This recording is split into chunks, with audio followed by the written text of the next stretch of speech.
Tell a friend. Download the app on Google Play, Instinct Radio, or go to instinctradio.net. And now, back to the hottest sounds around. Instinct Radio. Tell a friend to tell a friend. Download the app on Google Play, Instinct Radio, or go to instinctradio.net. And now, back to the hottest sounds around. Instinct.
the biggest station in the world, playing all of today's hits. You're listening to Instinct Radio. Good Good afternoon, and welcome to RCR Presents Real Discussions. I am your host for today, Michelle Dosberg. I'm so excited. I'm excited for several reasons, but for the first reason, today is my official 1-year anniversary. Yay!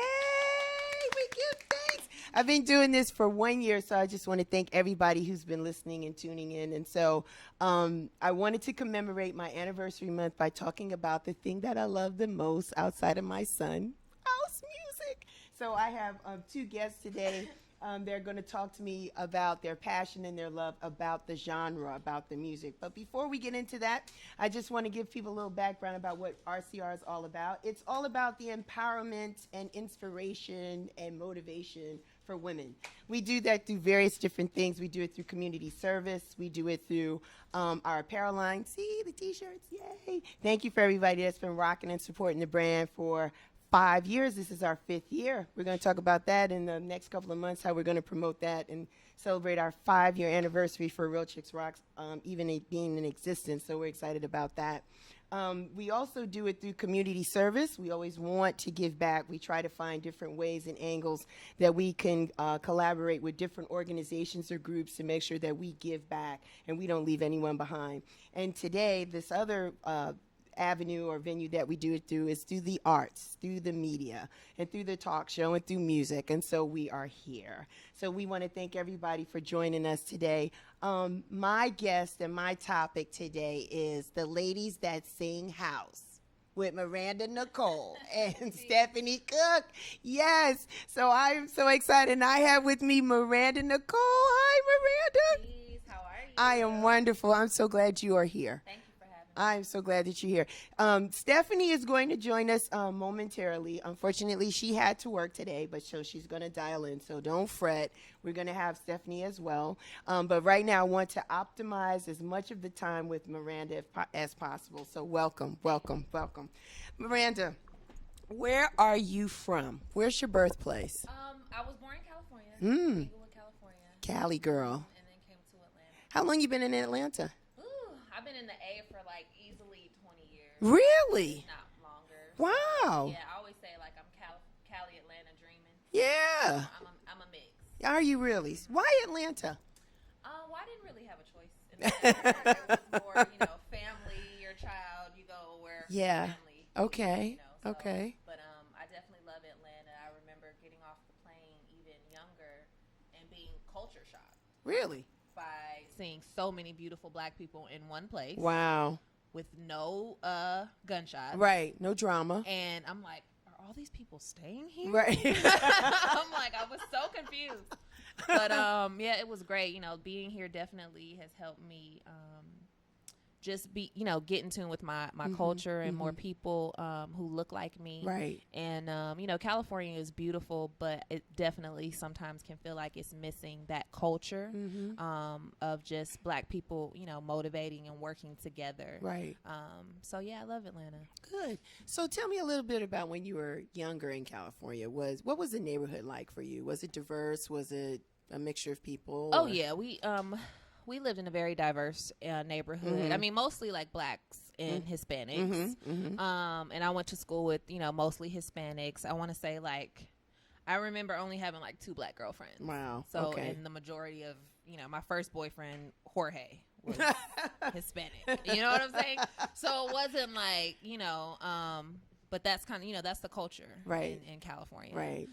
But, I enjoyed it. It definitely instilled some things in me and helped me, better deal with diversity for sure.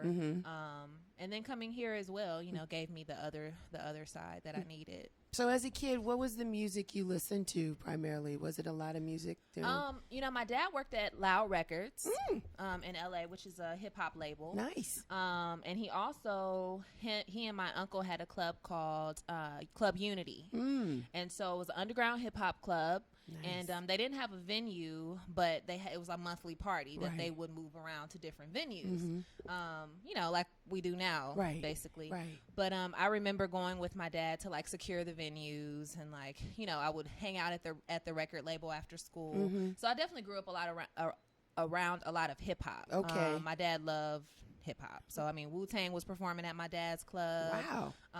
ODB, Nas, everybody. so many different people. So mainly, growing up, it was a lot of hip hop, but then it was a lot of soul music that my mother and both my father enjoyed. So a lot of Luther, Marvin Gaye, Sade, a lot of Anita. So that's really kind of what I grew up listening to. It wasn't really until maybe middle school that I ventured out on my own, musically. Okay, so how old are you with the music influence with your dad in hip hop? You were maybe about 12, maybe a little older. What's your age at that time? At that time, I was younger than that. Okay.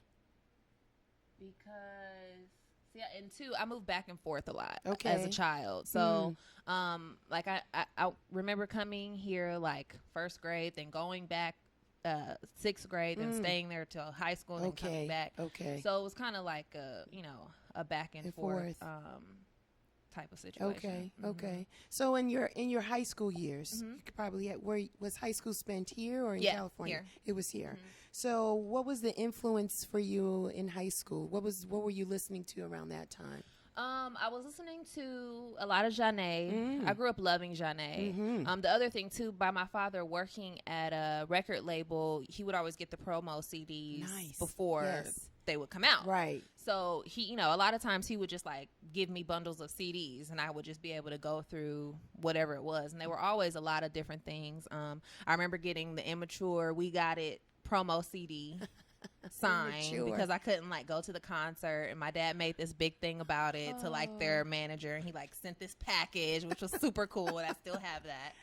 And but yeah, I remember finding the Janae CD, the blue one with Crush on it, and I mean I scratched that thing up because I played that thing every single day. So Janae was definitely one of my biggest influences.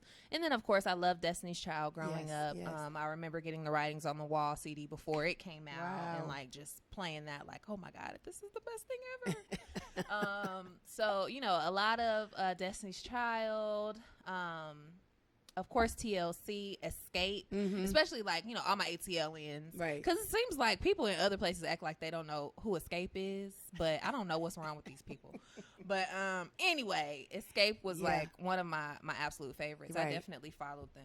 The harmonies were good with Escape, really I love good. A good harmony. They were really good. So did you find yourself, Miranda, like listening to this music and just lip syncing or singing, or just when did this thing with this music, when did you marry music? I definitely feel like I've always been married to music because I've always really enjoyed it. Yes. And I didn't have a sibling till I was 5. Okay. So like the music was like, my dance partner. Right. But I would probably say somewhere around like about 5th grade, 5th, 6th grade. I recall my cousin and I and our girlfriends down the street, we had a singing group, and we got together and we rehearsed, and her little sister, the littlest one, she was the dancer, and we wrote songs, and it was me and another girl, Heavenly Swan. I'll never forget. We were the only 2 that can sing. Sorry to other girls, Aisha and my cousin Tiffany. Call them out right quick. But y'all was super cute though. But you couldn't sing. So, but those were the first times that I actually really like, I'm gonna do this. And then of course I think all artists kind of get or feel like it's so flighty. Yes. Yes. We live in a society that, although enjoy the fruits of the creatives, sometimes there's a stigma that goes along with being an artist or wanting to be an artist or just pursuing something creatively. And so for a long time I just kind of retreated and was just trying to figure out, like, is this something that, like, is this realistic? Is this just really a lot of doubt, what I mean? So just had to go through that phase, which lasted, for quite a while. Really? But thankfully I found poetry in that time. Okay. And spoken word, actually. And so by writing and then doing spoken word and like getting more experience being on stage performing, then that really helped me to break the shell to come out and sing and have some faith in it, right? Yes. Absolutely. Yeah, because it was another artistic side of you. Because in the beginning, it's just really, it's for me. It's like my therapy. Yeah. The fact that people enjoy my music, that's just, an added bonus, you know what I'm saying? Because it's like a dog licking its wounds, you know what I'm saying? That's what music is to me. So when you performed, it was with the group, right? And the two young ladies couldn't. Oh, yeah. we never performed. You just got together. We just had practice. We just had rehearsal. Yeah. No, we wasn't out in these streets trying to, be out here on some 1-2 step. No. That would have probably shocked me for the rest of my life. She said no. So did you ever? When did you do a performance? Was it after the spoken word years or time that you actually sang? Or? Yeah, it was. Now through high school, I sung in chorus. Okay.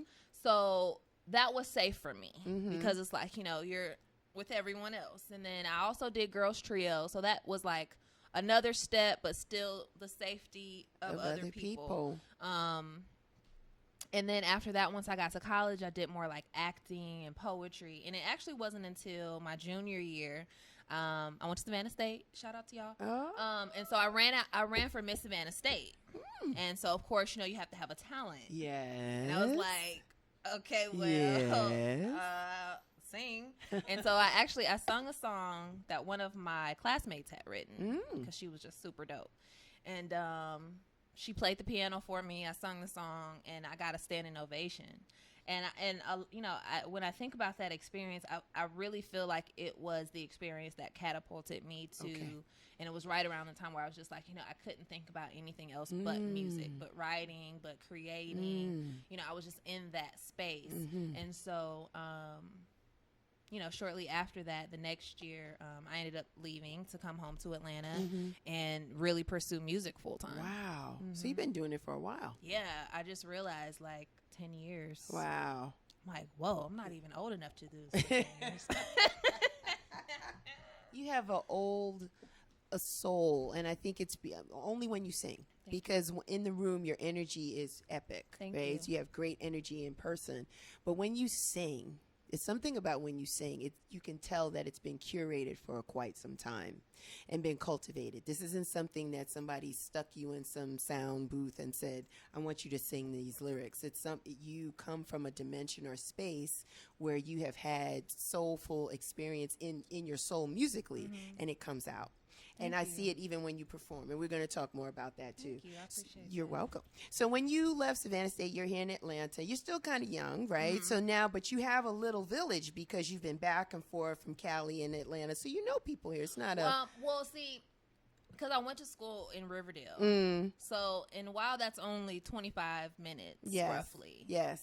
It's very far away from the city, and so we didn't come to the city a lot. Really? My grandma, the only time I would come to the city was on Sundays to go to church with my grandmother. So I only knew the route to get to church and get back home. Okay. So anywhere else, I didn't know. So when I first got back, one of my girlfriends, she was really adamant about showing me around and making sure I knew, how to get around. And we got back and I just started networking. Okay. I was a part of a group, which is now a lifestyle group, but first songwriting team turned lifestyle group, and 5 Star. And so we collectively went to different parties, met a lot of different producers. And so when I really got in the game, I was songwriting way before I was singing. So I probably wrote strong for about 2 years. Okay. I worked at a Tricky Stewart studio, Red Zone, for a while with then production group Battery 5.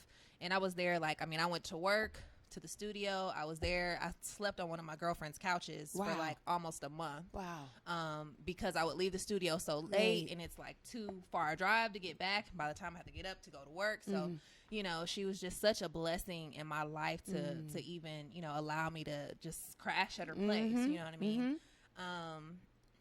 And so, I started getting around in Atlanta, networking, and then just meeting people that way.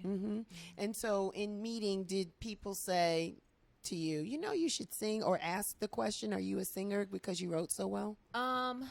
People did ask me, and I was very adamant about letting people know that, no, I just want to be a songwriter. Okay.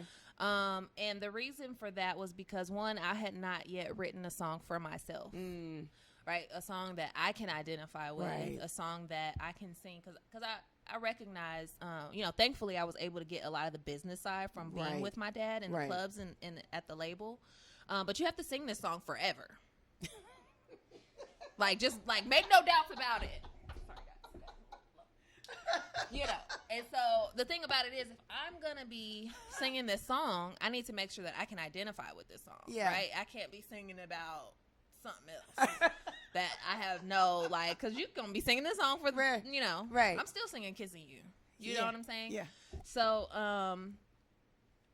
but I finally met someone, this brother named IL, and I met him randomly, like on Peter Street eating. And I was with more random than that. Right, exactly. And I don't even know how we started talking. I think we were just sitting so close together that we just had to say, like, our table and their table just kind of had to say hello. Right. And they ended up being in music, and they were working out of Patchwork. And so, like, I want to say the next day I was over there, and they were introducing me to producers and stuff, and then I was going over there writing and over there with them. And so one day IL called me. He was like, I'm putting together this event, keep it classic. It's going to be a showcase, like all up-and-coming talent. I know you said you don't want to sing. I know. Yeah. But please, he he begged me, and I'm definitely a planner.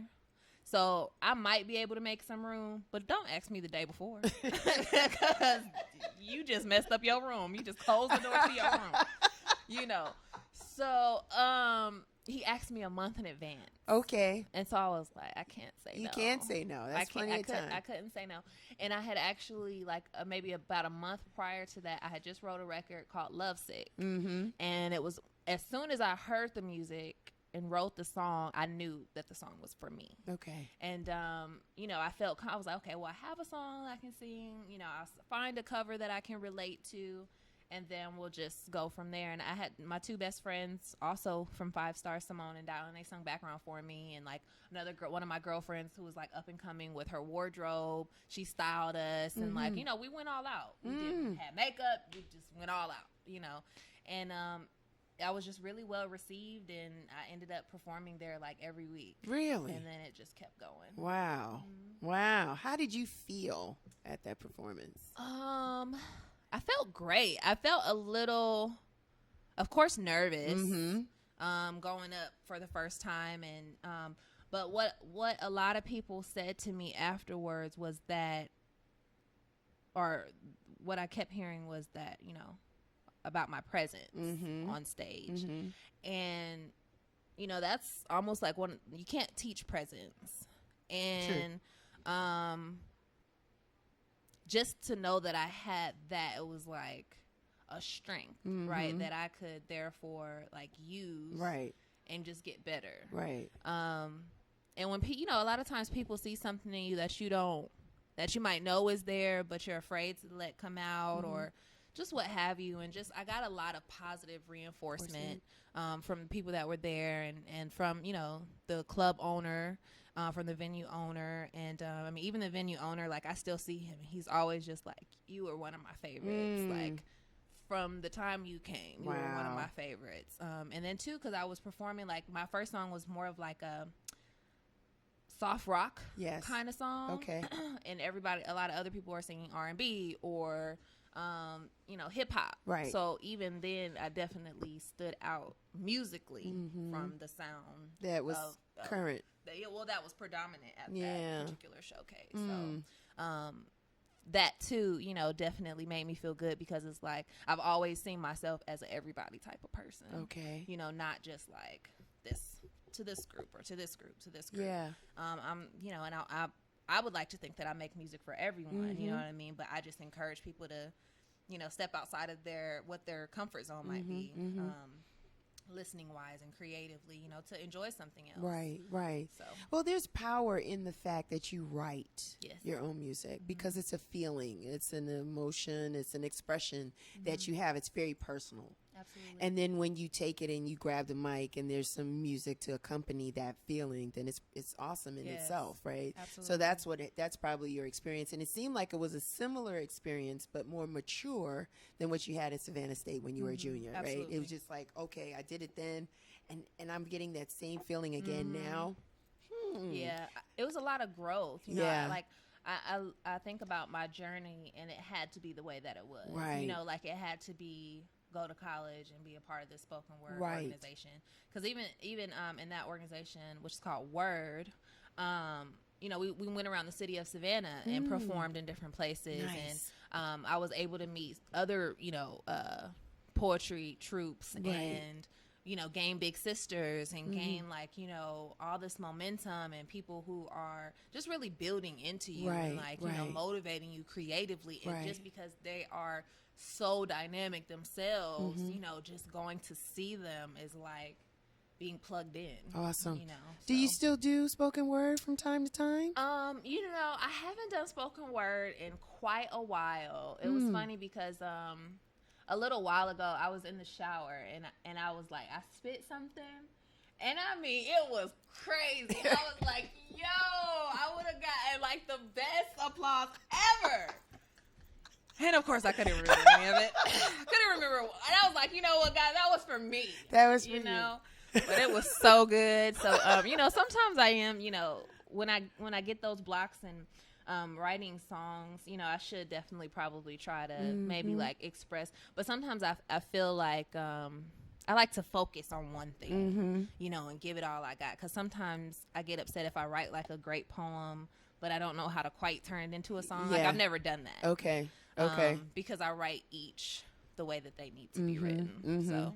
So when you did that performance that day and you sung your own song, where was your space, your head space at that time? Was it about love or just something else that was going on? You mean the first time at the showcase? Yeah, it was definitely about love, and it was about, you know, just moving on from love. Okay. The hook was, I don't want to be another girl lovesick. You know, poppy tune, real fun. Yeah. But also like real serious at the same time. Like, you know, he's gone. So what? I don't really care. You know what I'm saying? Like, and just like, you know what? I'm going to go dance. I'm going to go enjoy myself. I'm going to enjoy my life. I'm not going to be another girl lovesick. Right. You know? Right. And just recognizing like how that's really a worldview. You know, everybody can get their hearts broken. Yes. You know, and also those same people can choose to say, you know, I'm not going to be another person loves. Right. Right. So I just felt like the title and also just the meat of the song, a lot of people could really identify with. And so so they just enjoyed it. But it made me feel good to just get it out and more so to see how I would be received. Have you ever played a musical instrument? No. Well, I have dabbled. That was a long no. I know, because that was was a like, yes or no question. I know how to play. I know how to play. Lean on Me on the piano. Okay, that I can play. But no, you know, I've always been such a fan of the guitar. Okay. From my childhood, I remember my dad had an acoustic guitar, which of course I broke because I wanted to play with it. And you should just show me how to play with it instead of me baby playing with it and tearing it up, right? So, but like, you know, my father, he ended up getting me a guitar, which also got broken by a baby. So, you know, what goes around comes around, everybody. Yeah. But no, I mean, I would love to learn.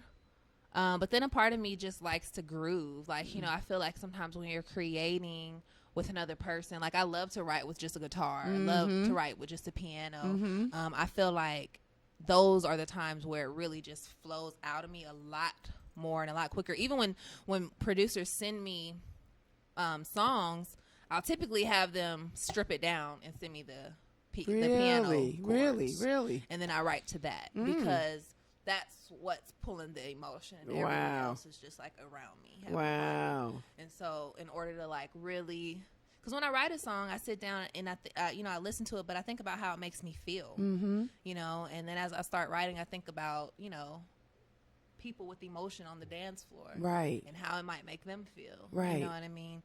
And then I could just kind of match up the content and the spacing and the flow from there. Yeah, awesome. So I love writing. Writing's my instrument. That's your instrument. I'm going to plug in Melanin Blues because that was awesome. Yes, thank you. That was very acoustic. Yes.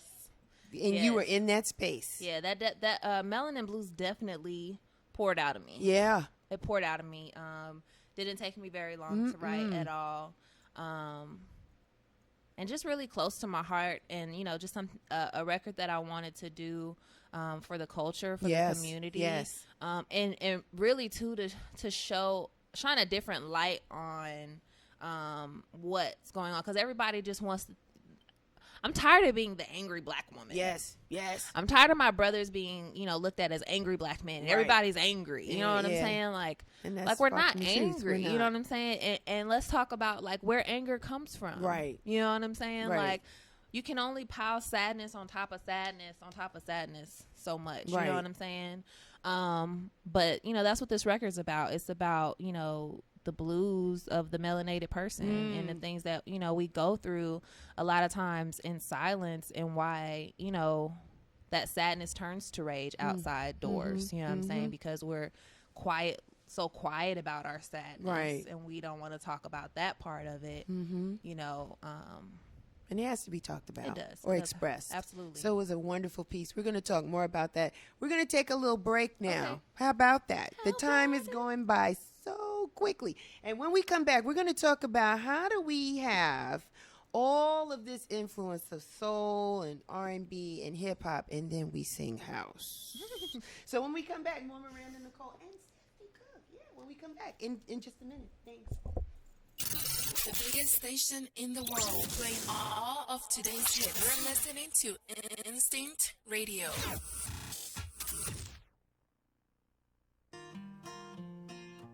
When I list your property, most of the offers are coming in between 2 to 4 days, even sometimes in the same day, and we go into a multiple bid wars. Now, we like that. Now, why does that happen? Because I have an amazing marketing strategy. I put your home on the cover of the real estate magazine that goes out to over 1,100 locations. I have agent caravan luncheons, and I even invite your neighbors to a wine and cheese at your property. Please give me a call at 404-787-6599, and I would love to come to your home and give you a free comparable market analysis of what your home is actually valued in today.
biggest station in the world, playing all of today's hits. We're listening to Instinct Radio.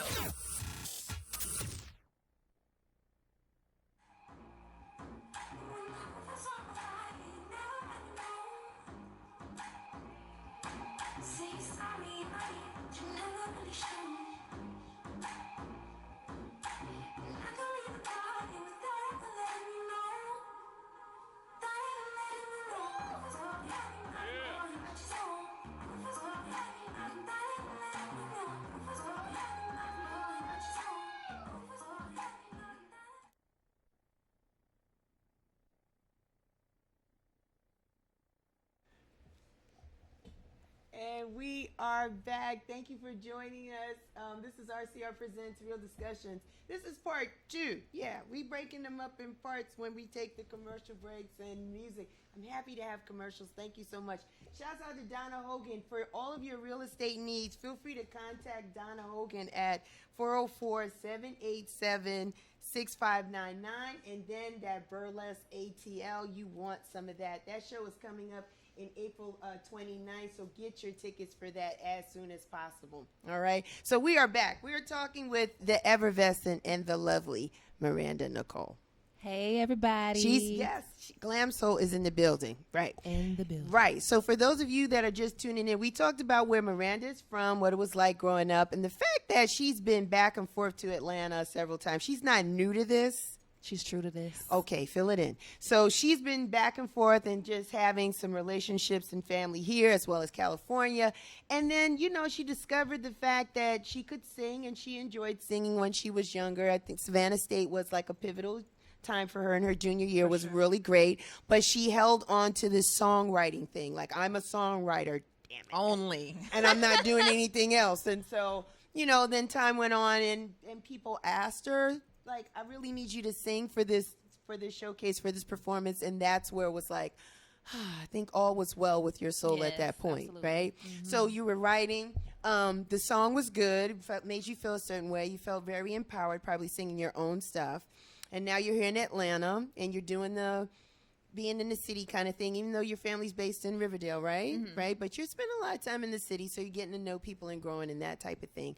Kind of want to know, based on your background, because it was R&B influence because of your dad and the record store and the label and all that, R&B, hip-hop, soul, how did you discover house? I always like to say that house kind of discovered me. Is that right? The closest thing, or my only, I love CeCe Peniston. I did love CeCe Peniston growing up. Okay. But I didn't know it was house. Okay. Mm-hmm. So, I loved her. She was the only one I knew. You know what I mean? And then years later, people ask, oh, well, who's your whatever? And, a lot of times I don't know. Right. I don't know the name of the song. No, I don't know the name of the song. I'm sorry. I know that's a cardinal sin. It's what I'm learning. However, you're just going to, educate me. You know what I mean? Right. Like, that's what house is. It's family. It's education. Yes. You know what I'm saying? Hold your girl down. You know what I'm saying? We got you. But what happened was that I was actually working with a producer by the name of Ryan Bowser. Ryan Bowser did Kelly Rowland's first solo album. Okay. He also produced Nelly and the Lunatics' first album. I can't quite tell you how I met him, but we crossed paths, and I would be at his studio every day as well, writing, recording, but at that point I had transitioned to writing my own stuff. Right. But still like working out the kinks, if you will. And then he introduced me to a songwriter by the name of Don King. And he was like, yo, I love your voice. Like, I have this song. And Don King is like one of the most prolific writers I've ever met. Wow. Like, I only hope to be as good as he is. That's awesome. He's incredible. So he had the record Kissing You, which was the original song of Kissing You is a down-tempo R&B song. Okay. And so in my beginning, struggling artist, you don't have a lot. And but I was going to the studio and I didn't have a way to really send out my music. Okay. And so it started with just being being Banji on the work computer, downloading all my stuff. Did she say Banji? Because I was definitely all of the above. And sending them, and then making sure to delete everything off the computer. And it just became so much. So I actually met this sister named Shawnee, also DJ Sunshine, which I love her to life.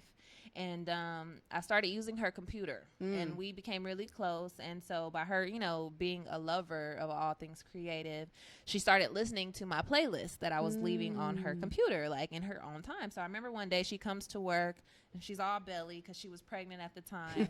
And she's singing the song, and she's dancing. She's like, Miranda, everybody needs to hear this song. And she was singing the words. And I'm like, oh my goodness, Shawnee. And she's like, well, I have a friend in New York, DJ Serge Negri, and he's dope. Like, I just want to send him the song to do a mix. And of course, when you're up and coming artist, like, you don't say no a lot. You know what I mean? You say yes. You meet people, and you do collaborations, and you just kind of see what works. And so I said yes. I'm like, why not? Right. So I got the permission, because on Kissing You I just wrote the bridge. But I got the permission of everyone else involved to send it to him. So we got the song to him. And at the time, DJ Ian Friday was mentoring him. And the rest is history, And from there, like, honestly, when I heard Serge's mix, like, when he sent it back, it was, like, the most beautiful thing I had ever heard in my life. Wow. And even my girlfriends, I remember they were like, this is so nice. Like, this is so dope. And these, like, we weren't listening to anything even remotely close to that. You know what I mean? But it was the vibe, and it was the feeling. And I don't even think at the time I think maybe I had been going to Salah's party when it was over at, what's that place? The Real Small place. It was a little bar. So, and that was my first party. I hadn't gone to the Tambours. I had never been to House in the Park. I had no idea about these things. But then when Ian Friday did his mix, and then when Bodhisattva did his mix, and like, even like truly, I went to New York for my first performance, and like, I didn't even really know who Ian Friday was like that.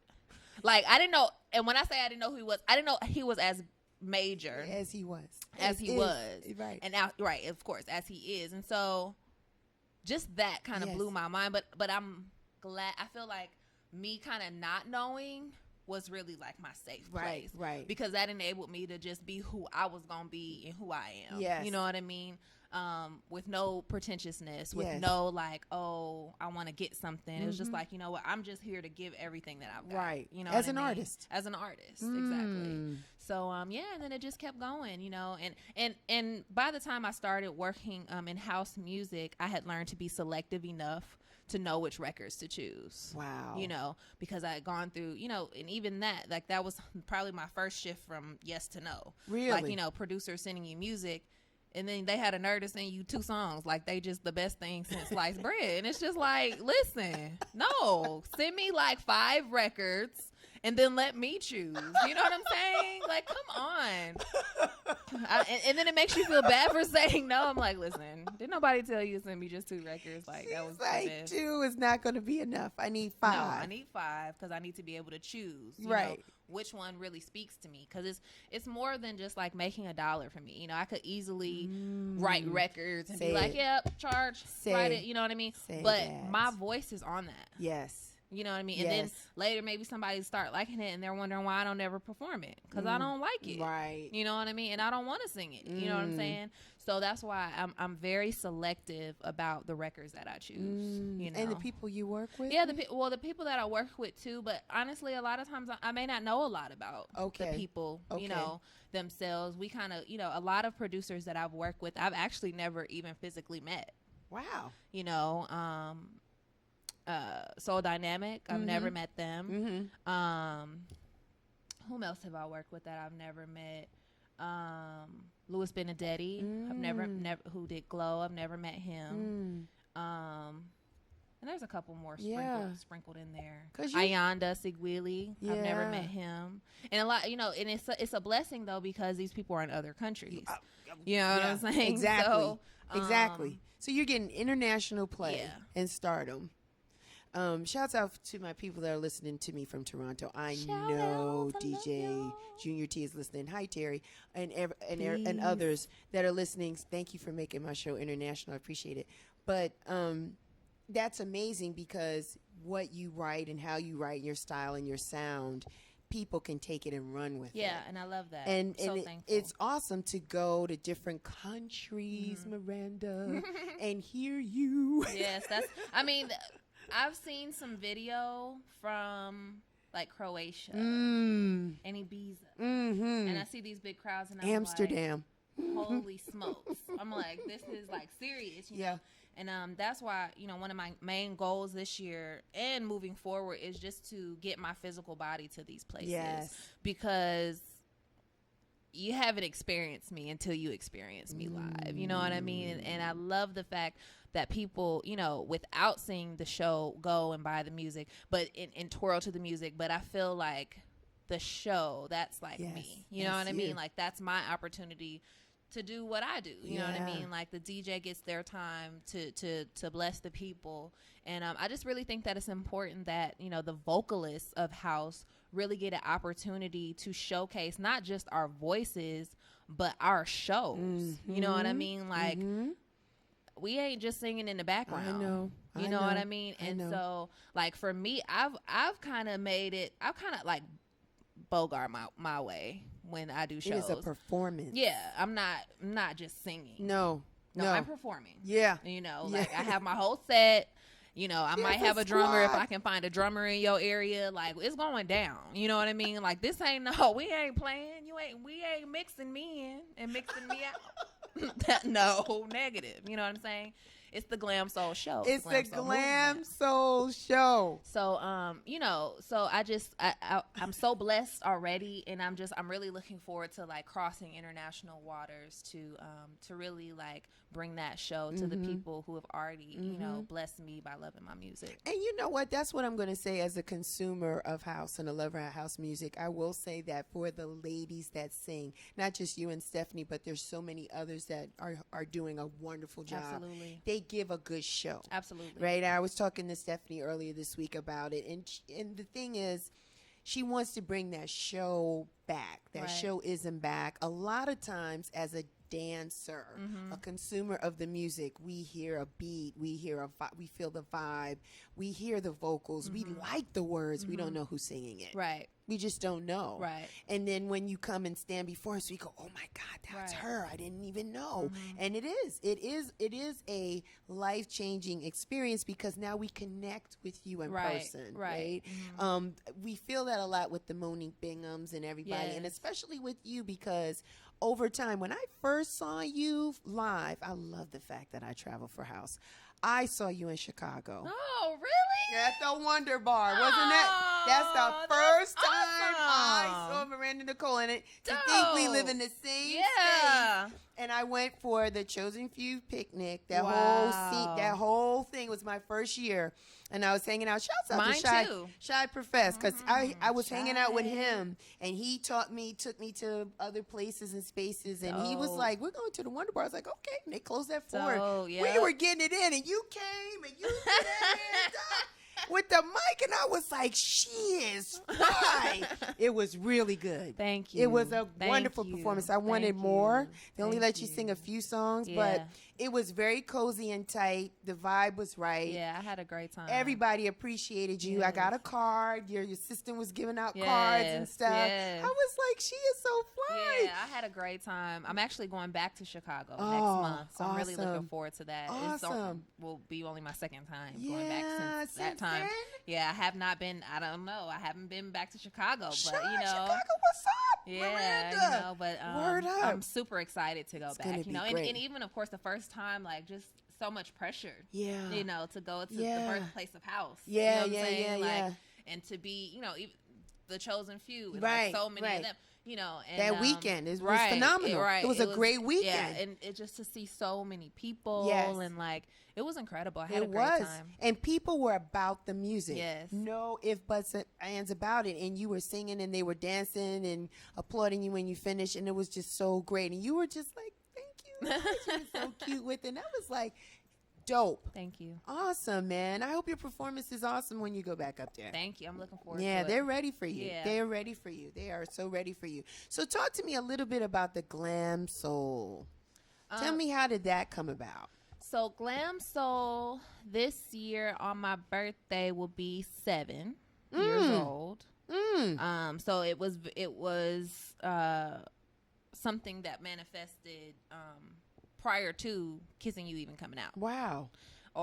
So when I was doing my spoken word poetry, I would like to say a lot. You have to give people what they want in order to give them what they need. Okay.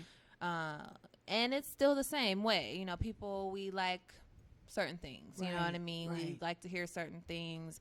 We don't want to move outside of our comfort zone, even if those things are good for you. You know what I mean? And so I would always say that. So when I became a performer, it was still like I knew I wasn't gonna sing R&B. I knew I wasn't gonna sing like I had to find my box, right? Because the first question that people ask you is what type of music you sing, what genre you sing. And for me, a person who, again, I'm a people person, right? And that's the same way I am, just overall. So I like all types of music, right? You know what I'm saying? Right. And all those things influence me, right? So you know, I couldn't really say, and I felt like, well, I don't want to allow someone else to put me in a box, right? If I'm gonna be in a box, it's gonna be a space that I created, that I'm comfortable in, that I can be my full self in, and also invite other people who feel that same way, identify with the same things, to also, you know what I mean, identify with that.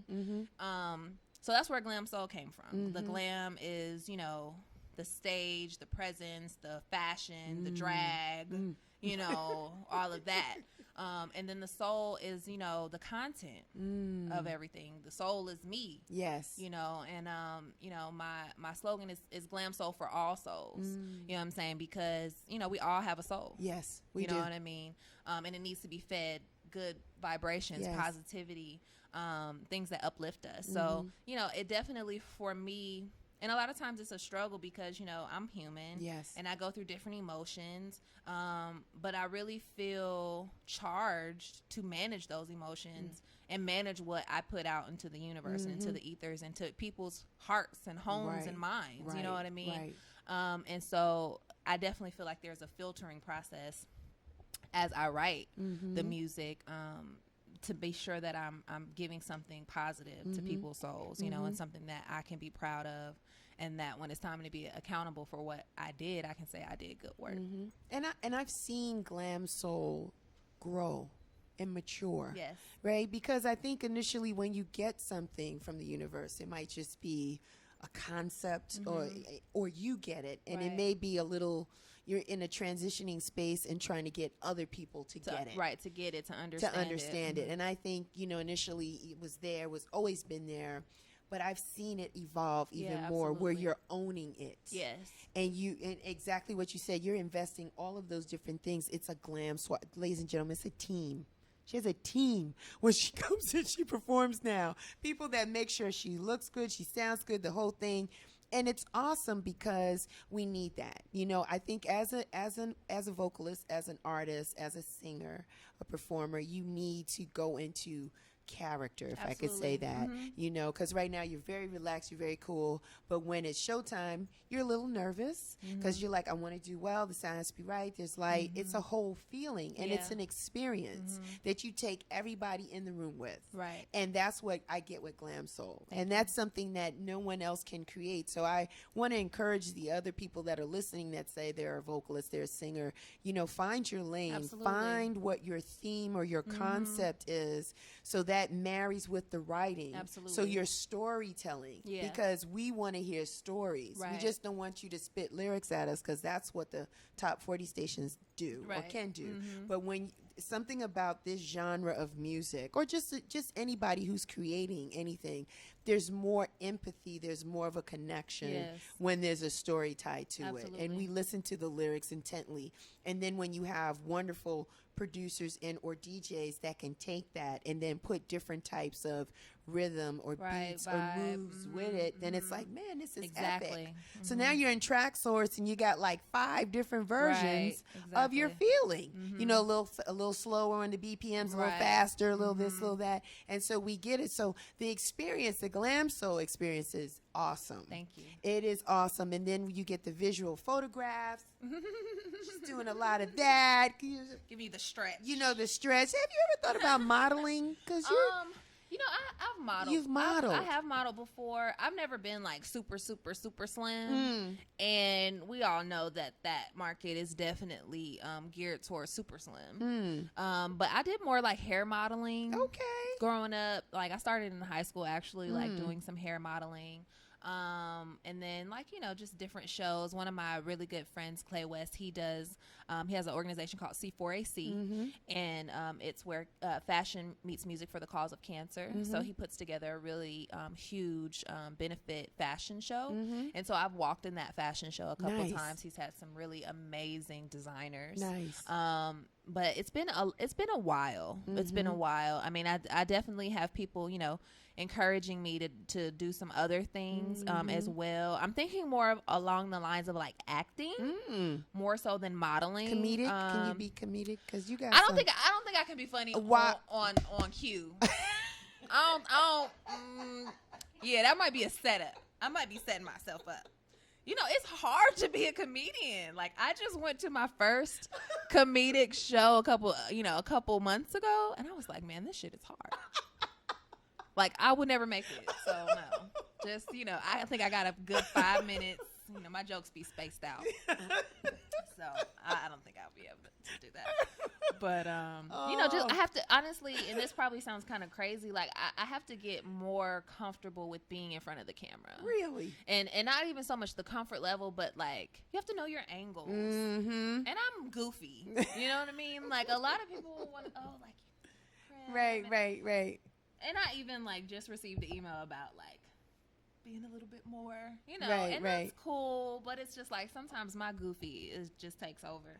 And so, like, you just have to be aware of, like, your angles and this and that. So, but it is something that, you know, I really am interested in because, I've gotten people to say to me that, you know, on camera I'm striking. And, you know, when you see me on camera, you want to see what I'm doing. Yes. So, you know, things like that definitely encourage me to venture and see, you know, maybe what I can see.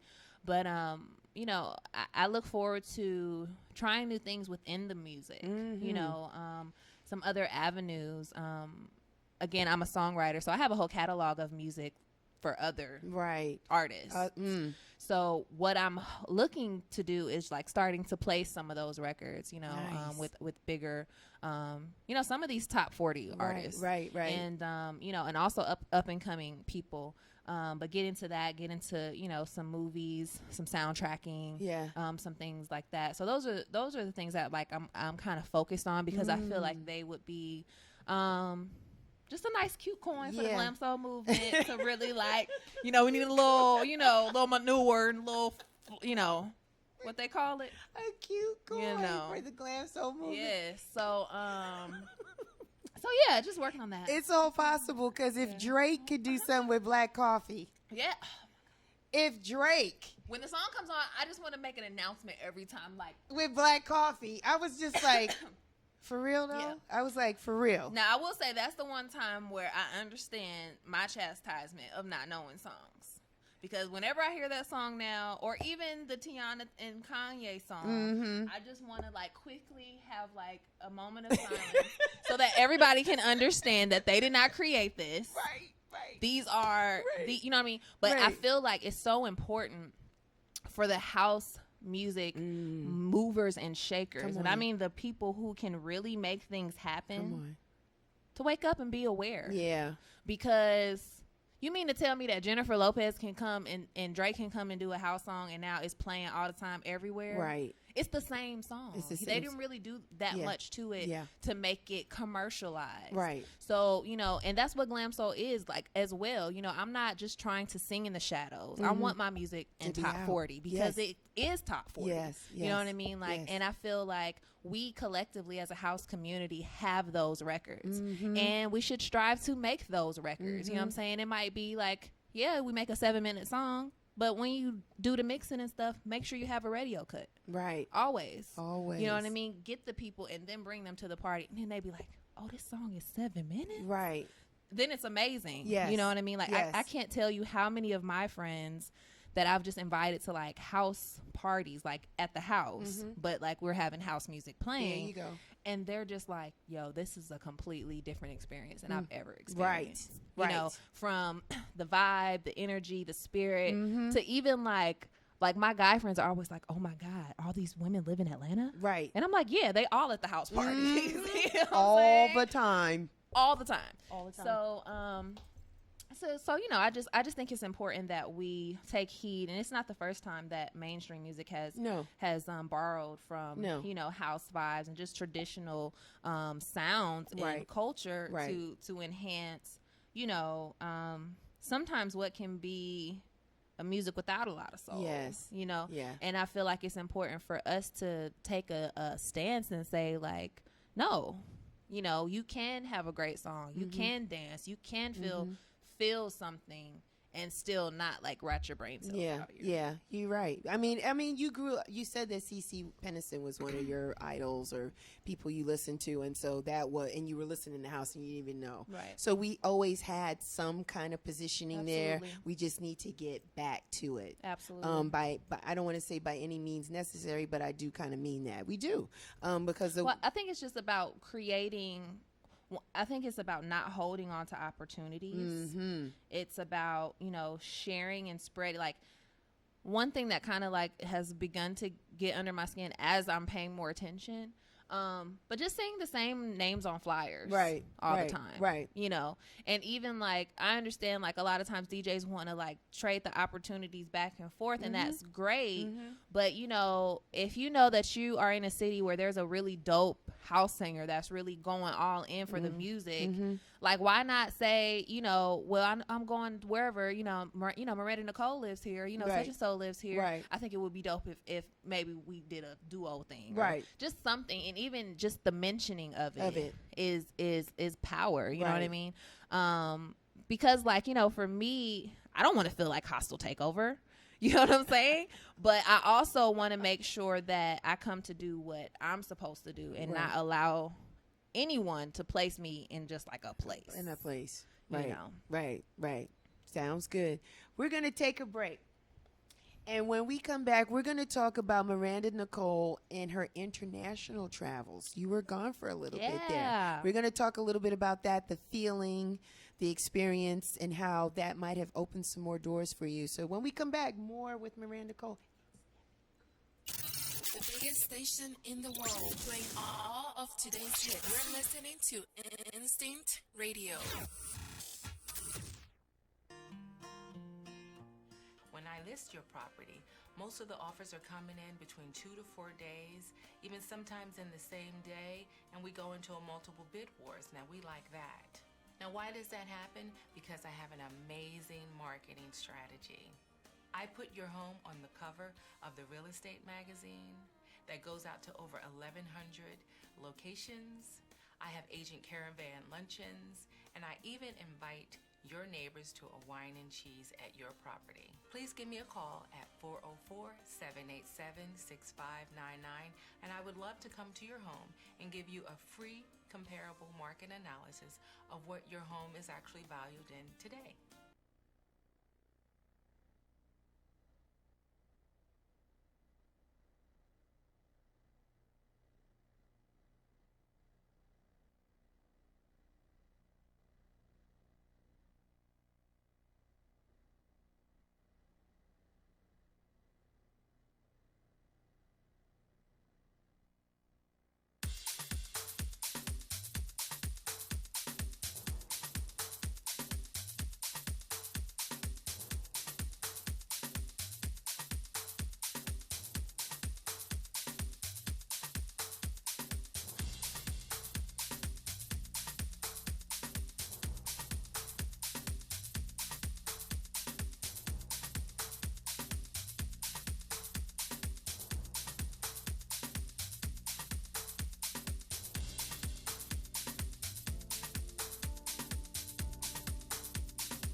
biggest station in the world, playing all of today's hits. You're listening to Instinct Radio.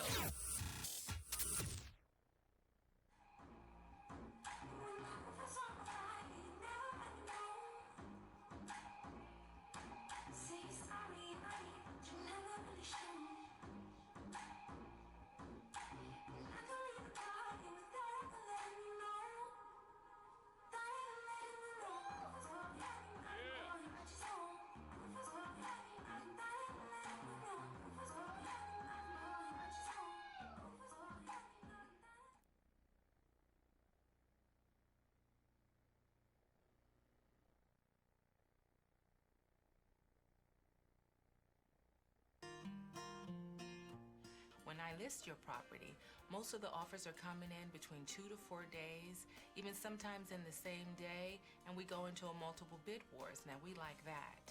Now, why does that happen? Because I have an amazing marketing strategy. I put your home on the cover of the real estate magazine that goes out to over 1,100 locations. I have agent caravan luncheons, and I even invite your neighbors to a wine and cheese at your property. Please give me a call at 404-787-6599, and I would love to come to your home and give you a free comparable market analysis of what your home is actually valued in today.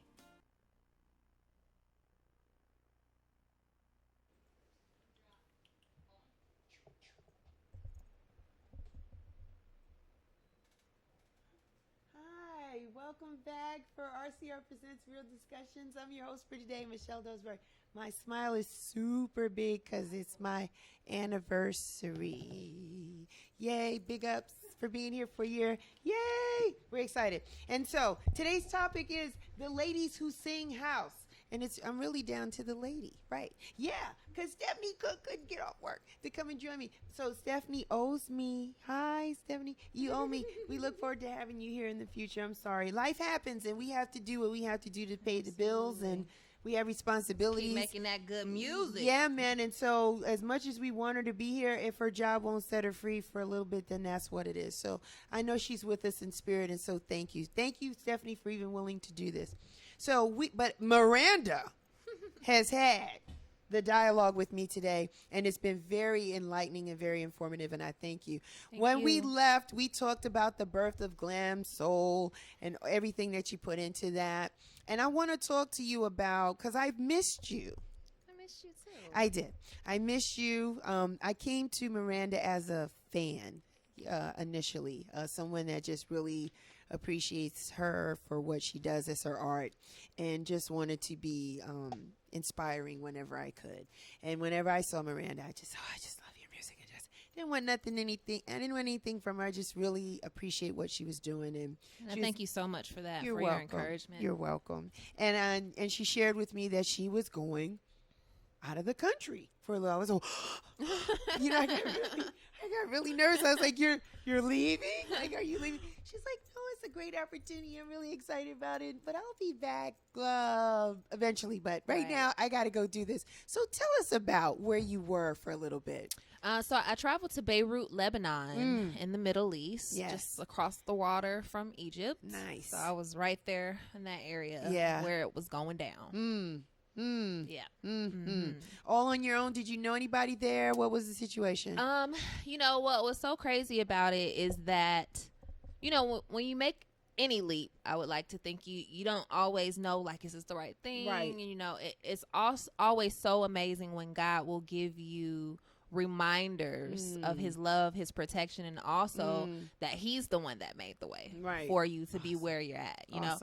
And, what's funny is that when the opportunity came, one of the first questions that they asked me after, our interview and our back and forth was, do you know anyone else who might be interested in traveling, right?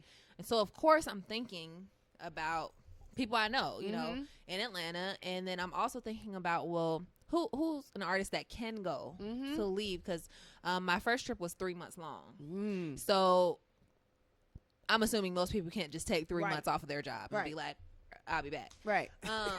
So I took that into consideration, as well as just, talent, as well as, I'm going to be in another place for the first time. Who would I like to share this experience with? Right. You know what I'm saying? And so, Madam CJ. And so I reached out to her and just told her about, how the opportunity had come and if she would be interested, and if so, that I would pass her information along. Nice. And, as God would have it, we were both chosen to go for that season. And it was actually her first time out of the country as well. Nice. And so just for us to be able to experience that together was really beautiful. Yes. And, and even further, just knowing that I was in the right place was a couple of days after, because there was always two girls and one male singer, all from the States. And so I'm like, well, who's the guy? Not that I would know. But he's like, oh, this guy named John. Yeah, he's a singer. He's cool. And I'm like, oh, okay. Well, she's like, we're going to go pick him up from the airport later tonight. And we're going to take him back to the hotel because by then it'll be late. I'm like, oh, okay. So the next day we go pick him up and we're all going to have sushi. And so he comes out of his hotel and he looks, he's like, Miranda Nicole? And it was John Pierce. And I was like, what on earth is going on? And it was just an immediate, like, just calm. Like, I was just like, this is going to be amazing. I have nothing to fear. Yes. There's no reason that I should be fearful at all. And, from there, it was a beautiful experience. And then John and I actually got to travel back the second time together. So we got to spend a lot of time together. What's funny is that I hadn't seen John since I sung at WMC for Barbara Tucker's Let the Singer Be Heard. And he says that he tried to contact me, but I don't trust him. She putting shade on. But that's my boo. Like when I say I love John Prosper, I want to say his new name for everybody to get into that. But man, he really like touched my life in just such a deep, meaningful way. Beyond the music, like that's my brother, that's my family. Like I literally just talked to him, the other day. And what's funny is because a lot of times we build these relationships, we go elsewhere, we meet people, and we would really like to think that these people are in our lives for a while, right? But some people are just in your lives for seasons. You know what I'm saying? And I'm just truly, truly grateful, that he is in my life for more than just a season. Yeah. So being over there was epic. Yeah. I mean, it was just an amazing experience, you know what I mean, to be able to see different people. And mostly for me, the joy came from, it's a lot of energy in that place, a lot of resilient people who have, gone through things that I can't even fathom. Right.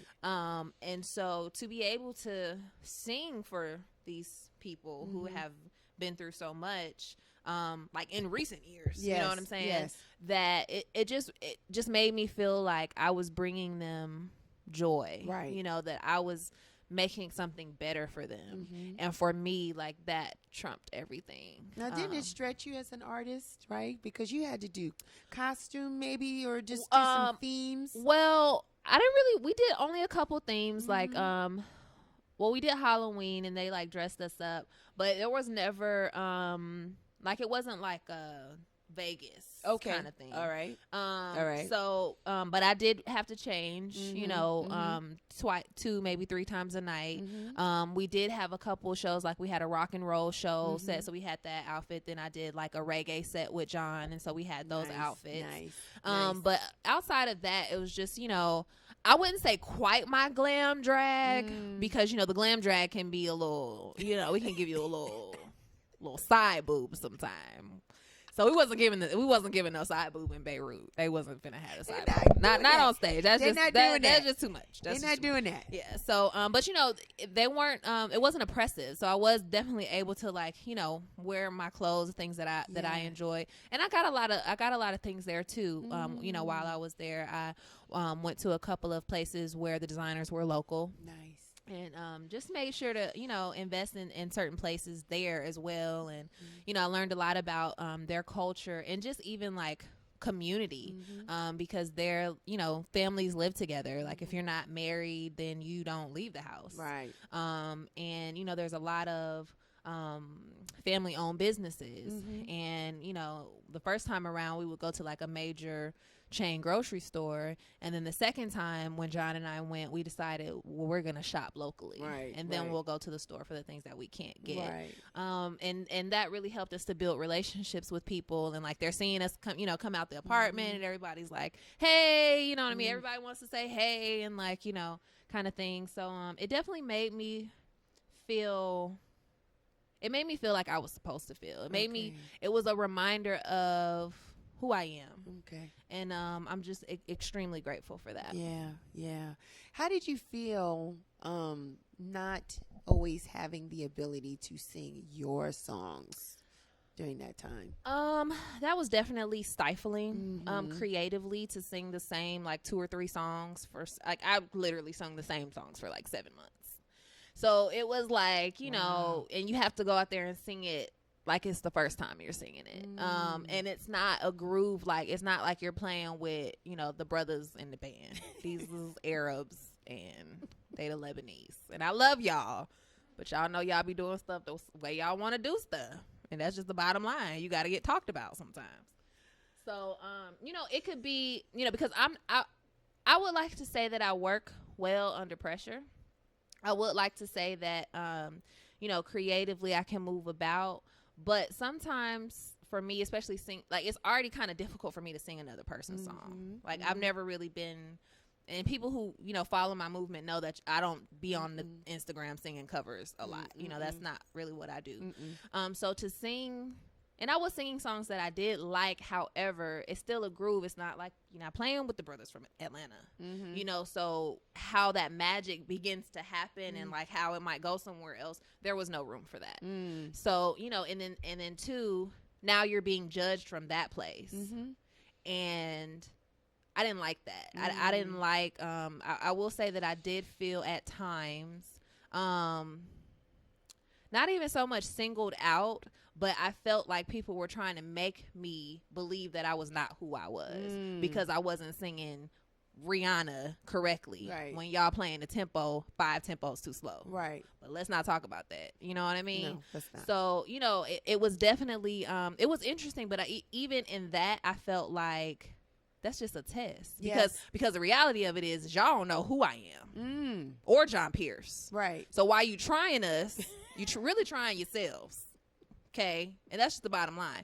I'm not about to feel any lower or any more or less than because I can't keep up with this band that don't practice. Right. You know what I mean? Right, I understand. So it was a lot of like interesting hurdles, to get over, and then just the Arab culture is very male dominated. It's most men are in business, or like the businessmen. You do have business women there, but like a lot of the major moves are like men, right? You know what I mean? And they don't like to be told that they're wrong.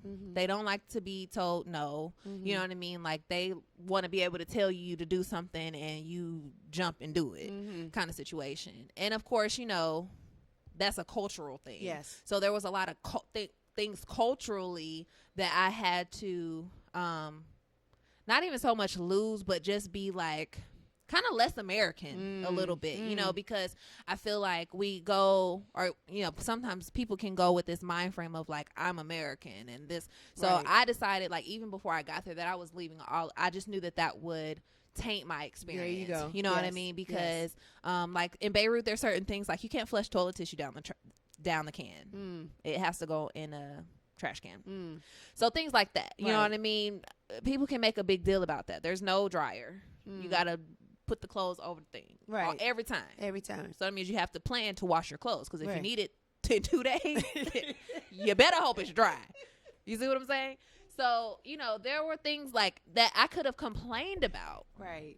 And now this is something that, I mean, these, even the Lebanese people have distaste for, but there was a trash crisis going on while we were there. And I don't know, how far along they've gotten with that, but there was like trash building up on the streets. And I mean, like bags and bags of garbage. And once it rained, and I know they did show it on I think CNN here, but there was like a river of trash, and it wasn't where we were, thankfully, because we were in the city of Beirut. Right. But I mean, you drive 20 minutes, sometimes not even, and you're in the mountains, you know, and so you're in these places, and there's like rivers, and then there's like trash bags floating, floating and floating. You know what I mean? So it was different. Yes. It was, you know, and even just like the things that the political things we may experience here, right, versus the things they experience there, the differences in those things. Yeah.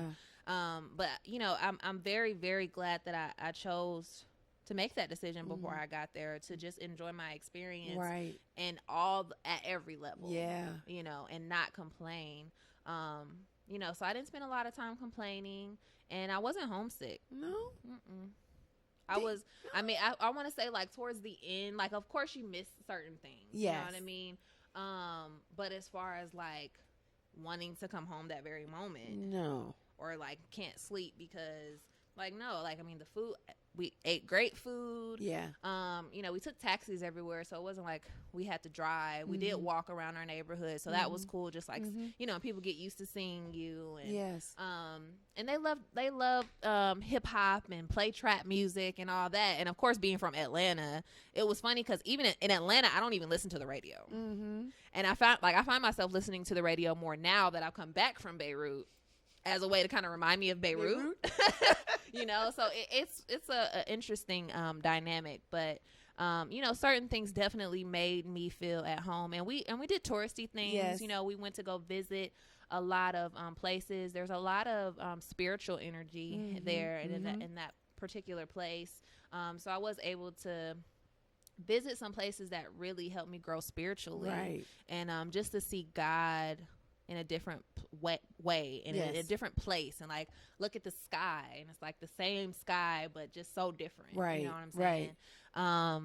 So it was incredibly fulfilling. Awesome. For me. It looked like it. I followed you on the gram, so I saw it. I was like, man, her breakfast looks good. Man, the mornings look nice. And I was seeing the performances, and it was just awesome. So I was very, very happy for you to have that experience, and I know it just kind of added more to who you were as an artist, just as a person, maturity, because a lot of people will never get that opportunity. So for you to do it, embrace it, have a good attitude about it, then you bring the nuggets back is what it's all about. I want to talk to you about the producers that you've worked with. I've always, the few people that I know, because I don't want people to think I know everybody. Even though she does. No, I don't. Half of y'all. No, I don't.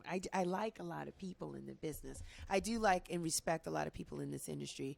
And I'll ask them who they like working with, and your name comes up a lot. Oh, good, thanks. I go out and I support music. Right. Support it. I support it. I pay at the door. I go in and I'm in the venue. And so people are playing your music. And so I think, you know, I know that there's something there. So I wanted to ask you, you've worked with the Prime Minister, Kai Alce. You've worked with Zephyrin Saint. You've worked with Ian Friday. That was your very first one. Yes.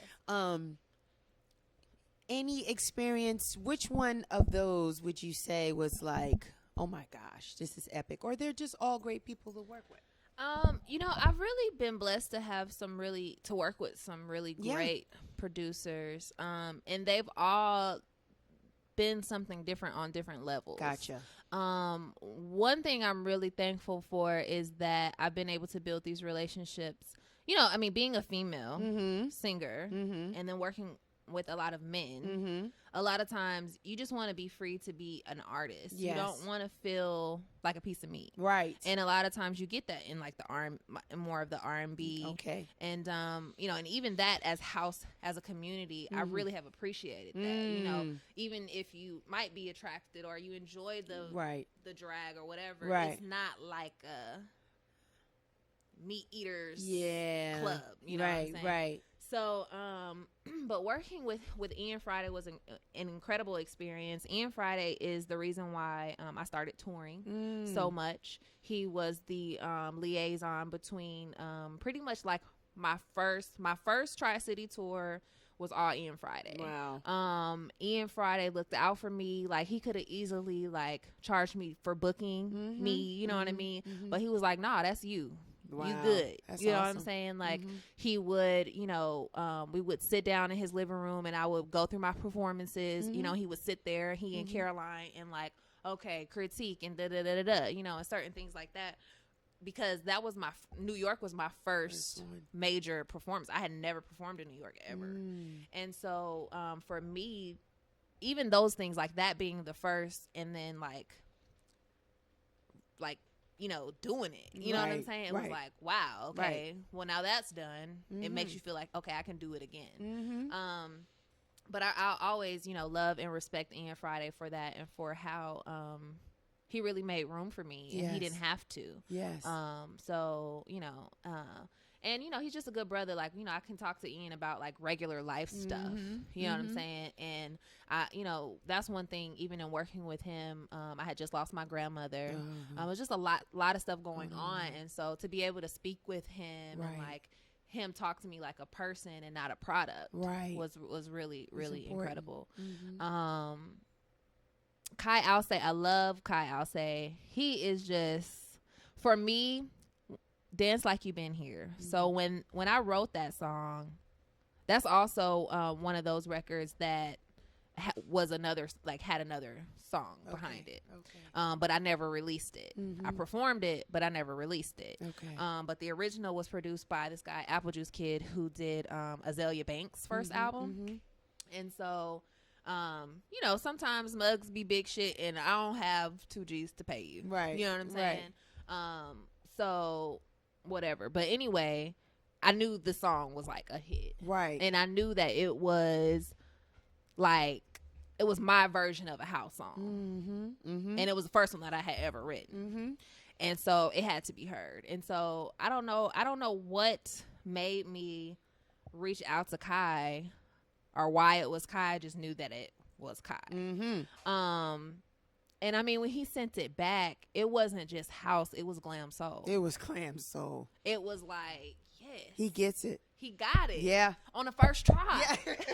Like, on the first, so this how you feel on the first try? Yeah. Okay.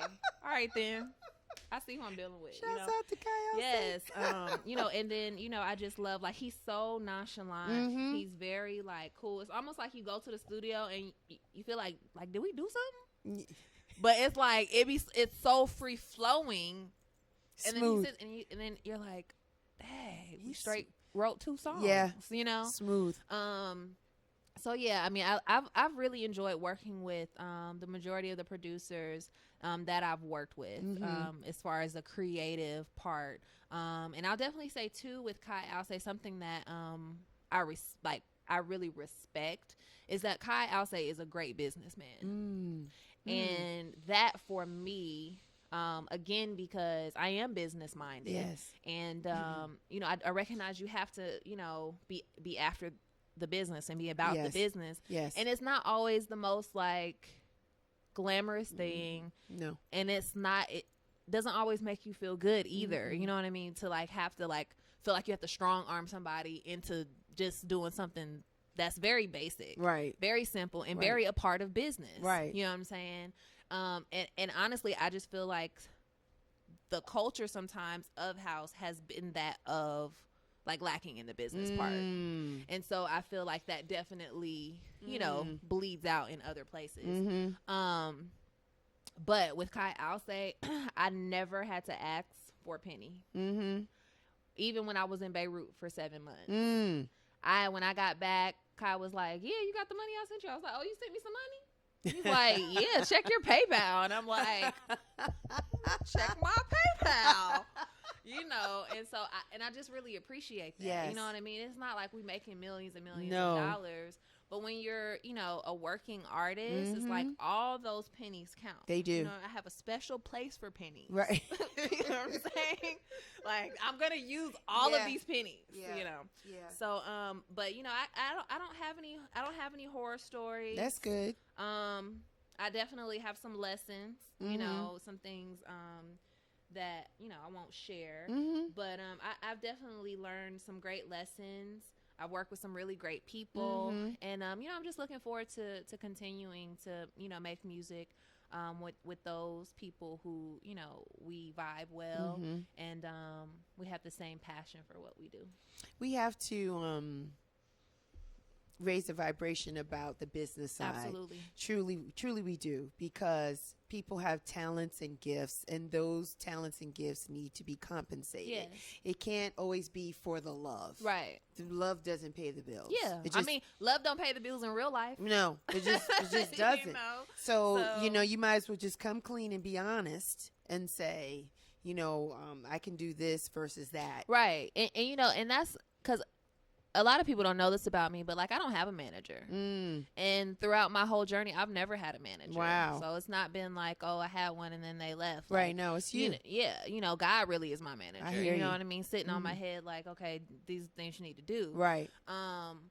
But being in that role, it's just like, it really does show you and teach you like the type of people that you need to have around you. You know what I mean? And the type of people that you need working in your corner. And that's for all of us, you know, because, you know, we're not charging a lot of money for this music. No. And I feel like if people really took the time to think about their experience on the dance floor, I say it all the time. and you know, how they leave change. That's right. It was worth it. You know what I mean? And like, more. Yeah. Like, Yeah. like the fact that a party was only $10, like, you go on Edgewood to a hip hop party, you could easily pay $15 or $20, and then you leave like with half your brain cells and trying to figure out what just happened to your life. She's So right. I just feel like, you know, come to the house music parties, and even if you don't want to come to the party, like, buy the music. Right. You know, buy the music. Like, I can't tell you. It's just so funny sometimes when people will put on my like Facebook like, well, what do you have out? And I'm just like, have you ever visited Tracksource? And or even if it's this one song, like, don't ask me for more, and you ain't even got what's out yet. Now just please. Now, I love you, and I love the support, and I'm thankful you want to hear my voice some more. But until you visit my SoundCloud, I'm gonna start asking people: Are you following my YouTube? Are you on my SoundCloud? Because I actually, like, you know, even records that I don't release for purchase, I put new music on my SoundCloud. That's free. That's free. You know, for people to just like get into it. So I just really think that it's important that you know, get all the music. I'm a subscriber of your YouTube channel. Thank you. Yes. Namaste. Yes. So you have to do that. So yes, I think we have a responsibility, though. Those that know better are expected to do better. And we have to hold people accountable and like raise it up, because we can't do deals on a napkin. Yeah. We can't do deals just on the verbal say. It's like, come on, We let's got to do the put stuff contract. down Let's in do the contract. deposit. Yeah, and you got Do it. you can't be afraid of deposits, and you got to pay people when the show's done. You got to count up that dough and give like, it to them. Right, and like you said, it's okay to say, like, I really want you to do this party. This is really all I have. Right. Say that. Because for me, I'm going to be it's about me. Right. And what I do on that stage. You know what I'm saying? You know, I always have merchandise. I always have something that the people can leave with. So I take part of the responsibility as well when I say, yes, I'll do your show. You know what I mean? To be my full self so that I can leave with what I should leave with. Right. You know what I mean? Right. Whether that's a feeling or whatever it is. So I just, you know, it's interesting. It can be a very interesting dynamic, but I do try to work with people, you know, especially moving into the next cycle and like writing more and like, you know, different, you know, because I've been doing a lot of free writing, you know what I mean? And so it's like, at some point, you as well as the artist have to be courageous enough really to say, oh, well, this is at least what I need. Yes. Right. Yes. And then work from there. Yes. Because it's different to be like, oh, I'll just do it. And then people look at you as the I'll just do it Right girl. person, and that's not working. And that doesn't help your No, brand. You know, at all. It doesn't help you grow. And it might be to where, you know, you might not get booked at what your next whatever is until you get booked. There you go. You know what I There mean? you go. So, There you go. Anybody you want to work with in the future? oh man, so many good ones. I definitely want to work with Black Coffee. I've always wanted to work with Black Coffee, and this is before the whole J-Lo Drake thing. So for anybody who thinks, oh, she want to work with Black Coffee, like, no, I can remember seeing. I was trying to. It was one WMC. I was trying to get the Black Coffee so bad. And do you know he rolled by on one of them? Like he was on in like one of them Jeeps, but one of the ones that are open with no things. But he was in the car with like a bunch of other people. They were just like cruising down. I was like, I should just run up to him right now. Yeah. I was like, don't be Banji, girl. Just please put it on a leash now, girl. Put it on. So, but no, I would love to work with Black Coffee. I would love to work with Felix the House Cat.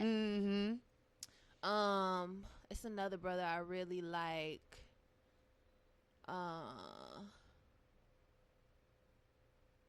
He's really popular. I don't know why his name is escaping me right now.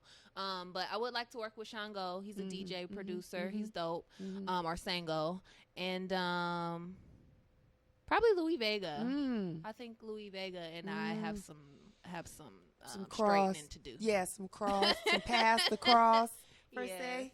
I hear you. So what's on the horizon and radar for Glamsoul and Miranda Nicole? Yes, Glamsoul. Right now I am getting my forthcoming Glamsoul project mastered. And the title of that is Ginger. So I'm super excited about it. I've been working on it for over a year now, and I'm just really excited. It's definitely something new, some new sounds mixed with some old sounds. All brand new producers. Here, most from the city of Atlanta.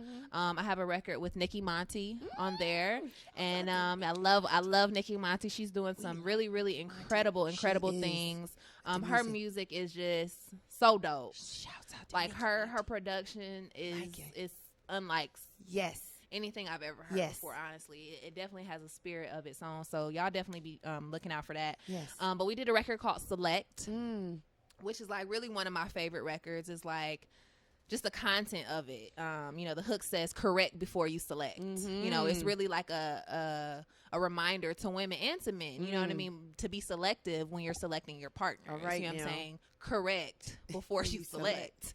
Awesome. And she's the first female producer that I've ever worked with. Awesome. And this is actually her first record that she's ever done as a producer, working with a singer. Awesome. So I'm really excited about that tune, just for the whole woman power of it A all. lot of firsts. Womb power. A lot of firsts. Yes, and then I have Lance Polis producing a couple records on there. He played the trumpet for Janelle Monáe. Who else is on there? Just some really incredible DJ Tabone. I did a record with DJ Tabone. This is DJ Tabone's first production. Yes.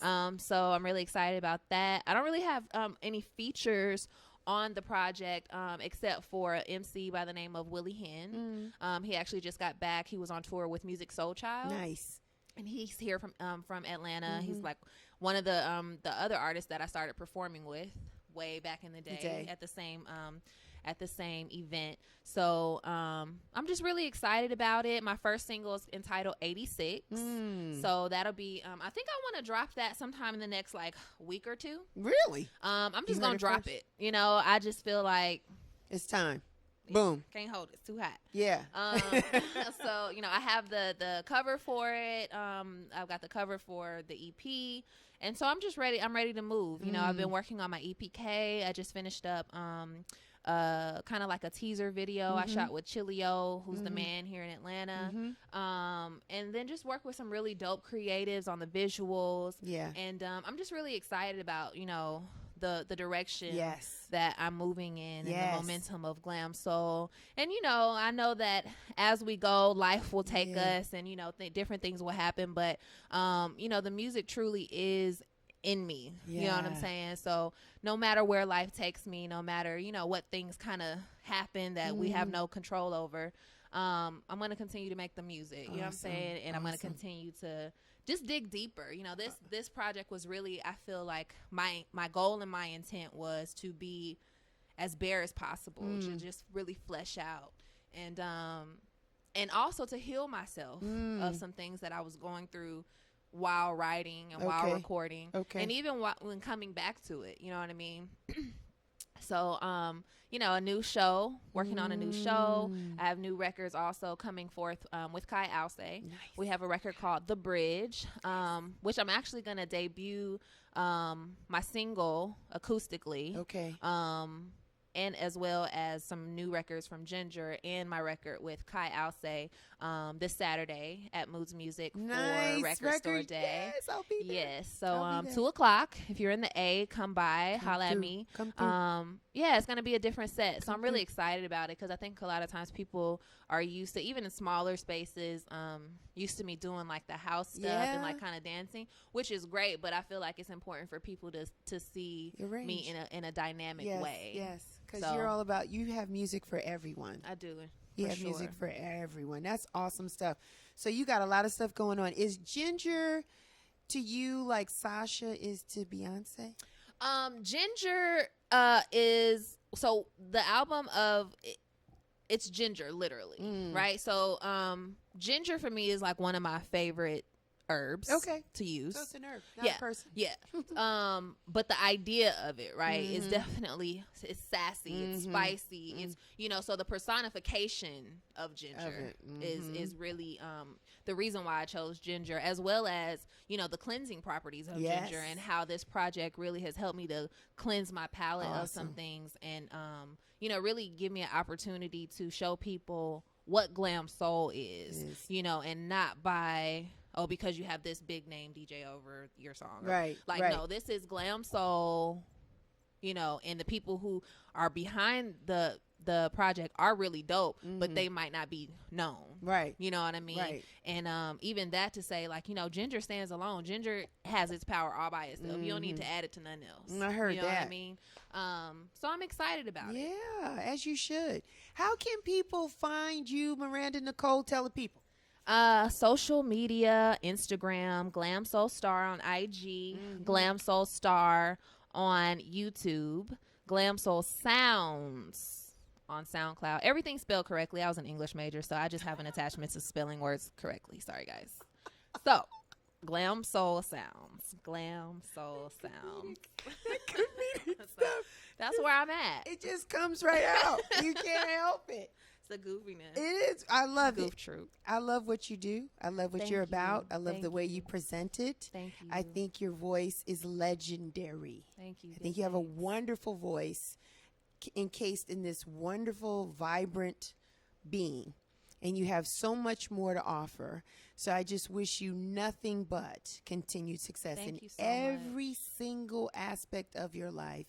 Keep it on social media so that we can just peek in on your soul and just see where you're doing and send you the vibrations that you need so you can be that star that you are. Thank you. Right? Thank you so much. Thank you for being here. For those of you that want to get at me, yeah, right. Real Chicks Rock. I am everywhere. I am. I'm on Instagram. I'm on Twitter. I'm on Facebook.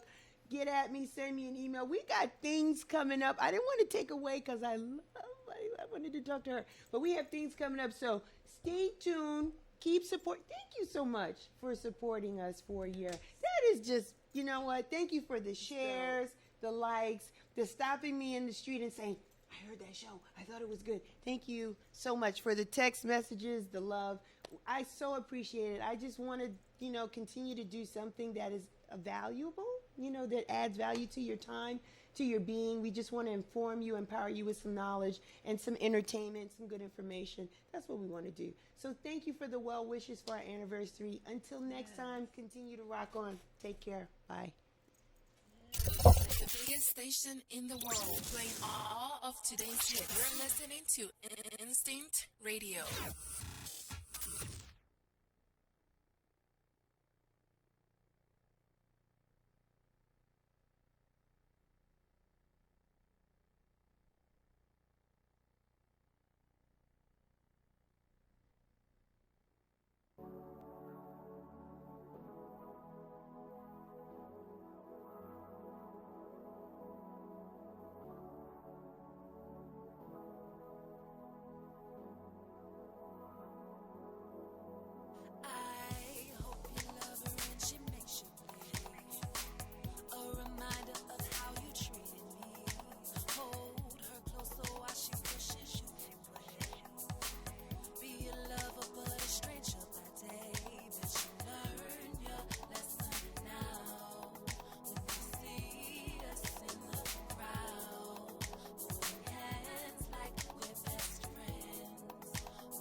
biggest station in the world, playing all of today's hits. You're listening to Instinct Radio.